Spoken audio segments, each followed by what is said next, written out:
Drama Gelora Bandung Lautan Api. Wow, kata itulah kita sematkan untuk pertandingan antara Persib Bandung yang menjamu tim tamu Barito Putra yang mana berkesudahan dengan skor 1-1. Ini pertandingan yang penuh drama, pertandingan yang dramatis. Ya bukan apa-apa, kartu merah terjadi, banjir kartu kuning, banyak keputusan kontroversi. Bahkan tadi kalau misalnya Persib kalah, aku mau ngasih judul Persib dikerjai wasit. Tapi karena tadi Persib gagal kalah, ya dalam artian kemenangan Barito yang udah di depan mata sirna, ya kan? Maka aku kasih judul Drama Gelora Bandung Lautan Api. Wow. Aduh. Kalian juga yang nonton pasti gregetan, terkhusus pendukung daripada Persib Bandung ya, Bobotoh, yang pasti agak kesel gitu ya kan yang wasitnya gitu kan. Karena banyak kali keputusan-keputusan yang merugikan pemain Persib. Tidak hanya itu, cenderung kayak berpihak kepada Barito Putra ya, walaupun mungkin itu berkaca daripada pandangan supporter Persib.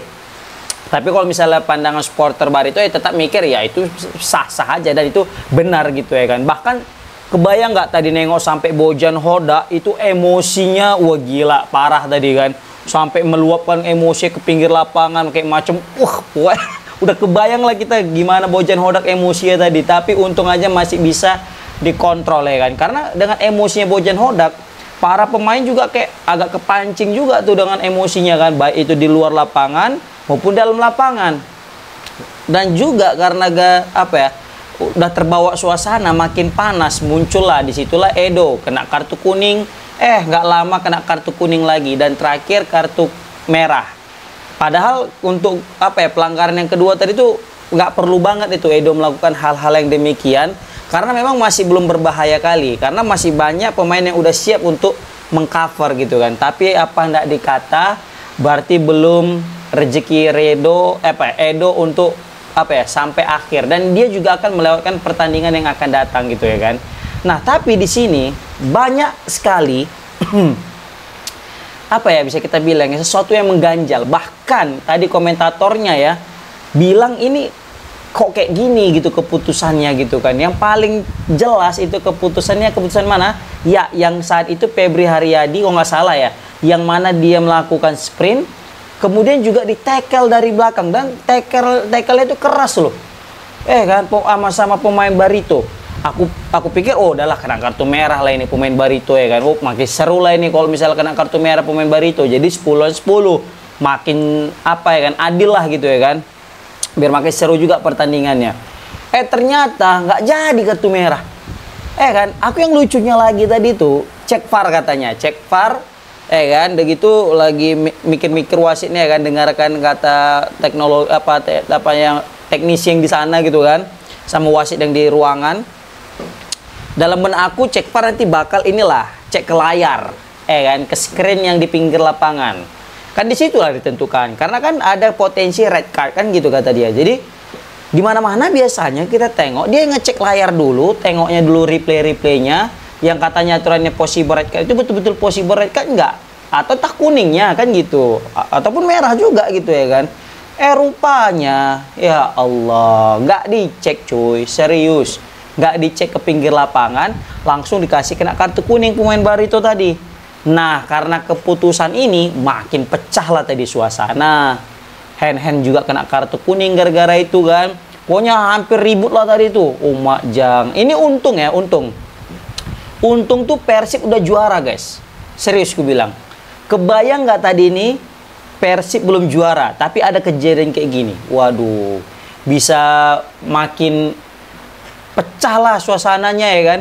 Kebayang nggak kalian tuh?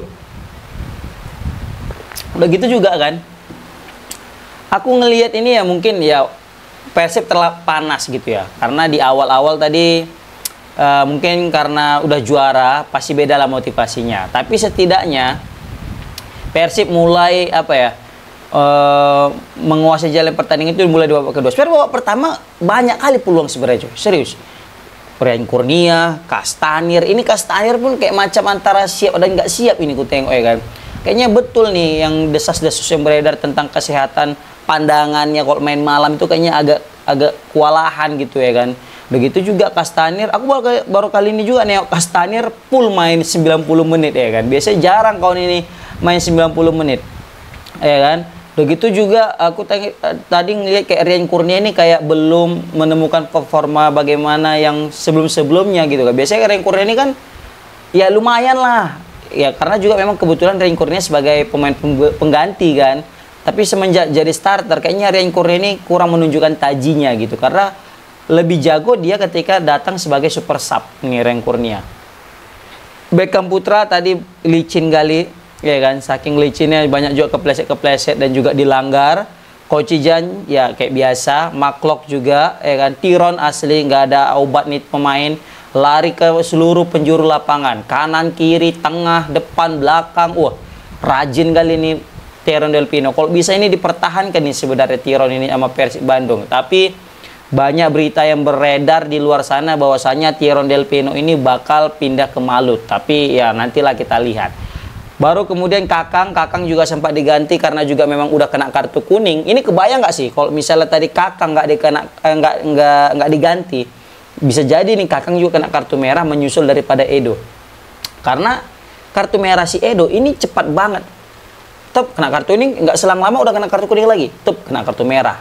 Ya kan? Kakang gitu juga kena kartu kuning, untung aja langsung diganti tadi, masuklah hand. Ini cerdas juga ini, kayaknya siapa namanya Coach Bojan. Dia tahu nih, oh bahaya nih ya kan. Yang aku selalu ini keepers, meskipun dia udah kena kartu kuning, dia tetap menjaga emosinya, tidak terlalu barbar kali mainnya. Dan De Franca asli, tadi udah di menit-menit akhir udah jadi striker De Franca, serius mengingatkan aku dengan Bang Jait Jazz yang mana di Venezia udah menit-menit akhir udah ketinggalan tuh klubnya, pasti dia jadi striker. Dan ini mengingatkan kita juga dengan Coach Shin Taeyong yang memasukkan Elkan Baggett di menit-menit akhir ketika lawan Jepang, tujuannya apa? Untuk striker ya biar bisa nyundul bola. Dan tadi asli bukan Castaneer yang nyambut bola crossing, tapi siapa? Franca. Dan hampir bahaya, serius. Bahkan juga gol tadi itu juga ada peran daripada Gustavo Franca yang menahan pemain daripada Barito sehingga bisa melakukan umpan crossing. Dan di situ back daripada Barito udah cenak-cenut, udah ketakutan. Padahal pemain Persib yang nunggu di situ kalau salah Febri Aryadi ya tadi, atau siapa tadi gitu ya. Nggak hanya melakukan pergerakan, cuma ada aja dia di situ dalam kotak penalti, tapi pemain Barito kayak udah ketakutan luan, kena mental luan karena memang panas sekali tensi pertandingan ini. Jadi masuk ke dalam gawangnya sendiri. Dan kiper pun juga kayak efek dari licinnya lapangan ya, rumput, dan juga memang karena mental lagi sih, karena pertandingan ini gila panas sekali.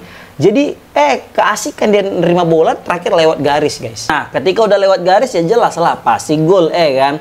Sempat tadi itu nggak gol ya, dalam artian udah lewat garis terus dinyatakan nggak gol lagi, makin dicurigai ini pertandingan ya kan, karena kita tahu Barito wajib menang.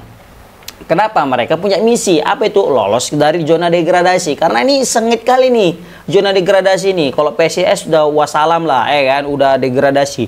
Nah Sleman, Barito, Semen Padang, Persis Solo sama Madura, ini 5 tim ini mempertaruhkan harga diri. Bakal ada 2 tim yang akan menyusul ya kan. Padahal tadi kalau misalnya Barito menang itu udah agak aman mereka, tapi karena ini seri, cenut makin seru ya kan. Pasti banyak tadi itu yang berpikir kalau tadi ini Persib kalah, ini pertandingan pasti sudah ada unsur-unsur mafia. Tapi karena seri itu mungkin ya masih 50-50 lah. Walaupun sempat masih ada mikir ini kayak agak janggal gitu kan. Ya karena tadi ada suatu hal yang yang dilakukan wasit, mengecek VAR ke layar tapi nggak dicek gitu.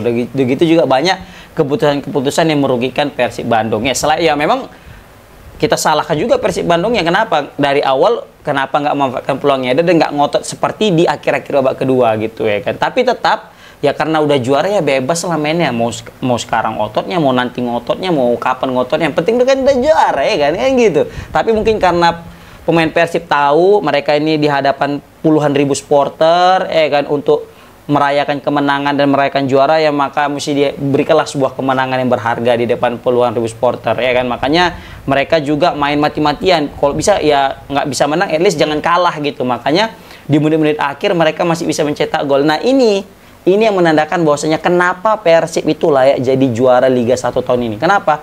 Yaps, betul. Mental, guys. Mental berbicara. Lihat Persib Bandung yang meskipun mereka itu kalah 1-0 di hadapan puluhan ribu supporter, mereka nggak putus asa. Padahal mereka udah juara itu.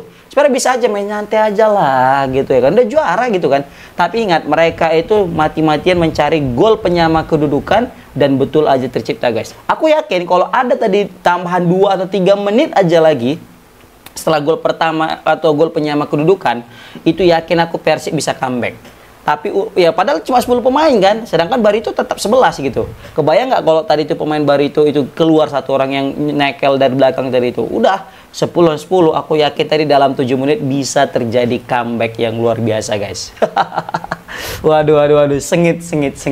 Ini kayak padahal pertandingan yang nggak ngaruh banget untuk Persib ya kan, tapi ngaruh banget untuk Barito. Tapi udah kayak serasa pertandingan final antara pertandingan Persik Kediri lawan Persebaya kemarin, guys. Serius, banyak kali drama, banyak kartu kuning tercipta. Oke, komen di kolom komentar, guys, gimana pendapat kalian tentang drama yang terjadi di Gelora Bandung Lautan Api. Assalamualaikum warahmatullahi wabarakatuh.